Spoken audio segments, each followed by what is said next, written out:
जय माता की जय श्री राम। जैसे बहुत से बच्चे कहते हैं कि हम दरबार लगा रखा है लेकिन हमारा दरबार चल नहीं रहा है, माता रानी का दरबार चल नहीं रहा है। और जैसे भी कोई आते हैं उनके कार्य भी नहीं बनते हैं। और मतलब जैसे भी हम कुछ उनको उपाय बताते हैं, उनका कोई भी मतलब उपाय का हमारा काम नहीं करता है। माता रानी के कुछ भी उनके काम नहीं बनते और हम ऐसे कैसे बैठे रहते हैं। देखो, जो तुम्हारे भी मंत्र मंत्र हैं माता रानी के, वे अभी जागृत नहीं है। वे अभी उनमें इतनी एनर्जी नहीं है कि वे कोई कार्य कर सके।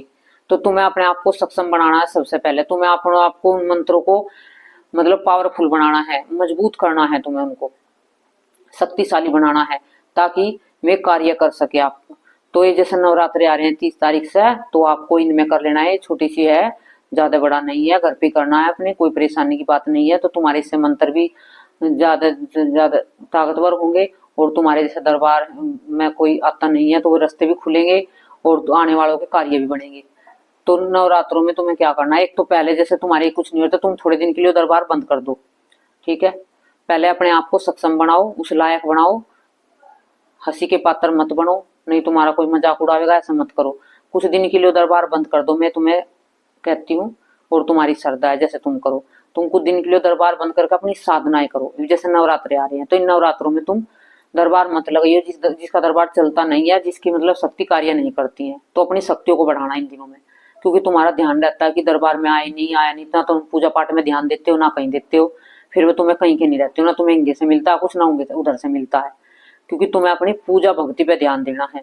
ठीक है, तुम्हें अपनी भक्ति बढ़ानी है, ज्यादा से ज्यादा भक्ति करनी है जो तुम्हें दरबार चलाना हो तो।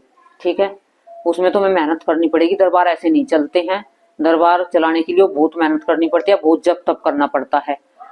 तो तुम इन इन बातों का, छोटी छोटी बातों का ध्यान रखोगे तो तुम कभी भी मार नहीं खाओगे दरबार में। यार एक तो ये टेंशन मत लिया करो कि दरबार में कोई आ रहा है कि नहीं आ रहा है।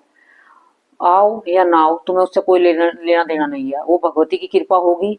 जिसका भाग्य में तुम्हारे पास आना होगा, लिखा होगा, तुम्हारे हाथ से इलाज होना होगा उनका, वे आ जाएंगे। और जिसको नहीं आना होगा तो नहीं, कोई दिक्कत नहीं है। आप परेशान ना होया करो कि दरबार में कोई आया नहीं या कोई आया है। कोई आए नहीं तुम्हारे लिए तो और अच्छी बात है। शुरू शुरू में तो तुम अपनी पूजा पाठ ज्यादा करो, अपनी भक्ति बढ़ाओ। ठीक है, ये ध्यान मत रखे करो कोई आ रहा है कि नहीं आ रहा है, क्योंकि तुम उसके ध्यान में रहते हो और पूजा में तुम्हारा ध्यान रहता नहीं है। पूजा पाठ जब तब तुम करते नहीं हो। गद्दी लगवा दिया गुरु ने, बस बैठ गए हो कि कोई दरबार में नहीं आ रहा, कोई दरबार, तुम इसी का ही सिमरन करते रहते हो। तो फिर आराम कहाँ से लगेगा। तुम भक्ति का चिंतन करे करो, माता रानी का चिंतन करे करो, उनके मंत्रों का जाप करे करो, अपनी ऊर्जा को बढ़ाओ।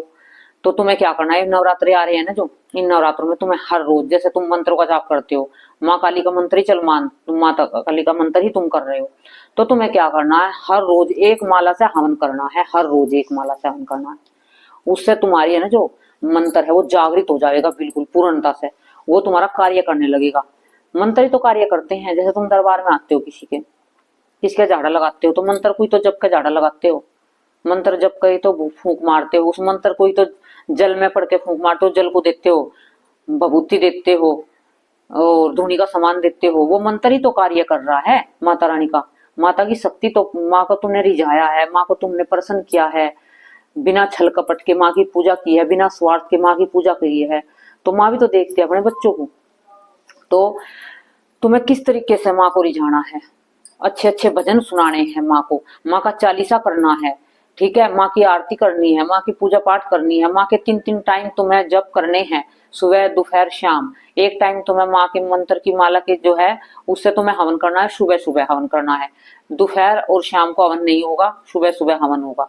ठीक है, माता रानी को अच्छे से भोग लगाना है, अच्छे से प्रसन्न करना है। हो सके तो मंदिर में एक नारियल का भोग हर रोज तुम्हें चढ़ाना है माता रानी के।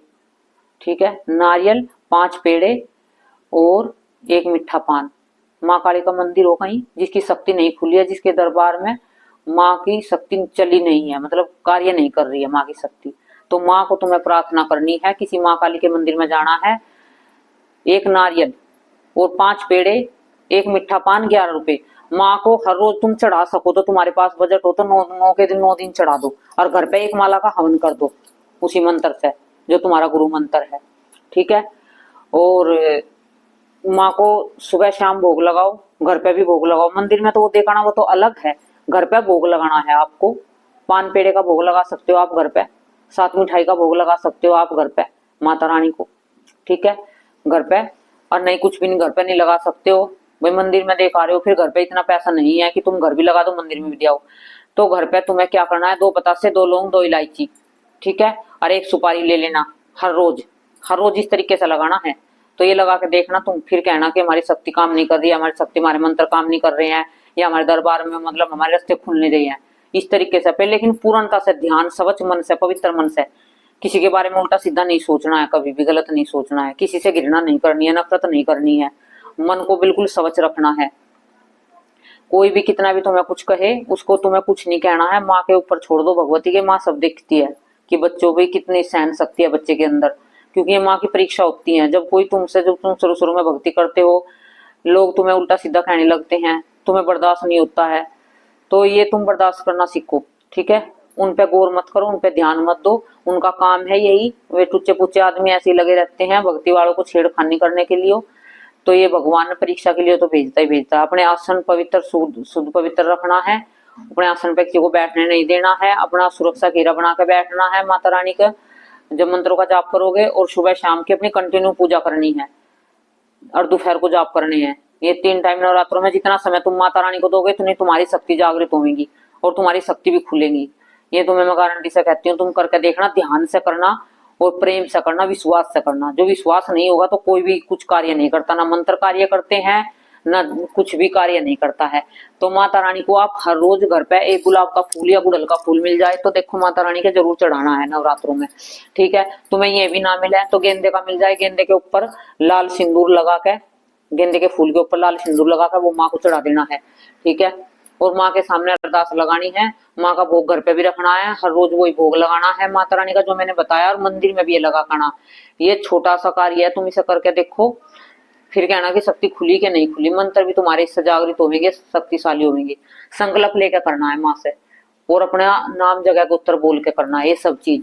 मंदिर में जाओगे तो वहां पे भी कहना कि 9 दिन तक माँ हम आपकी हाजिरी लगावेंगे, और आपको ये 1 नारियल और 5 पेड़े, 1 मीठा पान, 11 रुपए की अरदास लगावेंगे। जो हमारे जो आने वाले हैं उनका काम नहीं बनता, उनका काम बनाइयो माँ, और हमारे 10 दिशाओं रास्ते खोलियो, और हमारी जो शक्ति है उसे, हमारी शक्ति को बढ़ाओ, और माँ हमारे कार्य बनाओ, ठीक है।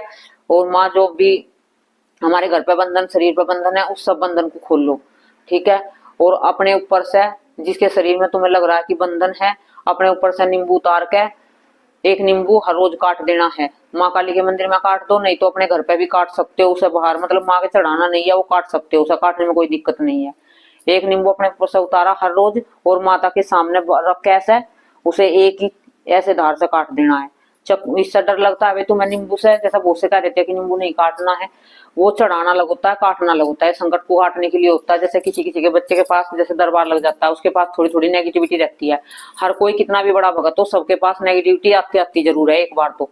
और परीक्षा भी होते हैं, हर कोई ऐसा नहीं है कि एकदम दरबार लगाया और एकदम चालू हो गया है, ठीक है। दुकानदार भी दुकान खोलता है, उसके भी पहले पहले कोई दुकान में कोई 2 ही ग्राहक आते हैं, देखते रहते हैं, फिर जैसे जैसे काफी दिन चढ़ते रहते हैं, दिन जाते रहते हैं, तो ग्राहक बढ़ते रहते हैं। ऐसे दरबारों का काम होता है भाई। दरबार में पहले 1-2 आते हैं, पता चलता है धीरे धीरे, फिर तुम्हारी चर्चा होती है इधर उधर कि जैसे तुम्हारे दरबार में कोई आया, फिर उनका आराम लगा, फिर उसने किसी और को जाकर बताया कि उस दरबार से भी मेरे को आराम लगा है, फिर वो भी वहां आएगा, फिर ऐसी ऐसे भीड़ लगती चली जाएगी दरबारों में। तो आप ये टेंशन मत लिया करो, ठीक है। आप ये कार्य करके देखो, आपकी शक्ति खुलेगी जरूर से जरूर, और आपके माता रानी की कृपा भी होगी, अच्छे से खुल के भी माँ आपको दर्शन देगी, और आपके मतलब जो अनुभव है वे भी बढ़ेंगे आपके, ठीक है। ध्यान ज्यादा से ज्यादा करना, आपको मेडिटेशन ज्यादा से ज्यादा करना है, माँ के चरणों में बैठना है, माँ को अच्छे अच्छे भजन सुनाने हैं, माँ को प्रेम से रिझाना है आपको। माँ को आपसे, आप माँ को बातें करे करो बैठ के। माँ को जो तुम ध्यान से बात करोगे ना माता रानी के सामने बैठ के, तो माँ तुम्हें सुनेगी कि मेरे बच्चे देखो मुझसे कितना लाड प्यार करते हैं, कि मेरे सामने बैठते हैं, अपने दुख सुख की कहते हैं। तो माँ तभी तो सुनेगी, तब तक बच्चा रोएगा नहीं तो माँ भी दूध नहीं पिलाती है। सोचिए अभी तो रो नहीं रहा, काम लगी रहती है, तो तब तुम माँ के आगे रोगे नहीं, कहोगे नहीं, तो माँ कैसे समझेगी। तुम कहो अपनी दुविधा, माँ को सुनाओ, समझाओ, माँ से कहो कि माँ हमें परेशानी है। माँ अपने दरबार तो चलवा दिया है, लेकिन हमें मतलब हंसी के लोग हंसी उड़ा रहे हैं, दरबार चल नहीं रहा है, तो माँ आप हमारी सहायता करो, हम आपसे हाथ जोड़ के विनती करते हैं, आपके बच्चे हैं, माँ हमें रास्ता दिखाओ। तुम गुरु के चक्कर में मत पड़ो कि तुम्हें गुरु रास्ता दिखाएगा यो करेगा, तुम खुद अपनी मेहनत करो, तुम्हें खुद माँ देगी, अगर अलग से अलग संकेत देगी तुम्हें माँ, पहले से पहले तुम्हें सब चीज बता देगी, तुम्हारे लिए सबसे पहले इंतजाम करके रख देगी। लेकिन माँ उस लायक बनो तो, उस लायक बनो तो माँ को समझो, तो माँ के प्रेम को समझो, माँ को अपना प्रेम समझाओ, दिखाओ कि तुम कितना प्रेम करते हो माँ से, निस्वार्थ, कोई इच्छा ना रख के माँ की भक्ति करो जी जान से। ऐसी एक दो दिन की, जैसे बहुत से कहते हैं फोन में, एक दिन की साधना करो, 2 दिन की, ऐसा कुछ नहीं मिलने वाला तुम्हें, मैं तुम्हें कह रही हूँ। बहुत कुछ तपस्या करनी पड़ती है, मेहनत करनी पड़ती है, जब जाकर शक्तियां चलती हैं, और जगह जगह भोग लगाने पड़ते हैं। वजह से किसी के बच्चों की शक्ति नहीं खुली है, कोई बता देती हूँ तुम्हें चलते चलते। तुम्हारे गांव में 7 बहनें बनी हुई हैं, तो नवरात्रों में किसी भी दिन, देखो ये बता रही हूँ, गुरु बताता है ये, लेकिन और कोई नहीं बताता, लेकिन मैं तुम्हें बता रही हूँ, तुम करोगे तो तुम सोचोगे कि ऐसे ही है, फ्री में मिल रहा है तो कुछ बताने की, तुम ऐसा सोचोगे फ्री में बता रही है, ऐसा कुछ नहीं होता है, तो वो तुम्हारी मर्जी है, ठीक है, वो कार्य नहीं करेंगे। फिर तुम्हें जिसकी शक्ति बिल्कुल बंधी हुई है, खुल नहीं रही है, बिल्कुल परेशान है, और दरबार में गद्दी भी लगा ली है, तो तब और भी उलझन हो चुकी है, तो तुम एक काम करना, तुम्हारे गांव में 7 बहनों का स्थान बना हुआ है कहीं पे भी, तो नवरात्रों में किसी भी दिन ले लियो, ठीक है। तुम्हें 7 नारियल लेने हैं, और हलवा बनाना है, 7 डोंगों में हलवा रखना है, 1 डोंगा हलवा रखना है, ठीक है। और माँ का श्रृंगार रखना है 11-11 रुपए। ये माँ के तुम कहीं भी बने हो स्थान, 7 बहनों के, तो माँ पे चढ़ा के आ जाइयो, तुम्हारी शक्ति अपने आप ही खुल जाएगी, तुम्हारे रास्ते अपने आप खुल जाएंगे। जय माता की, जय श्री राम।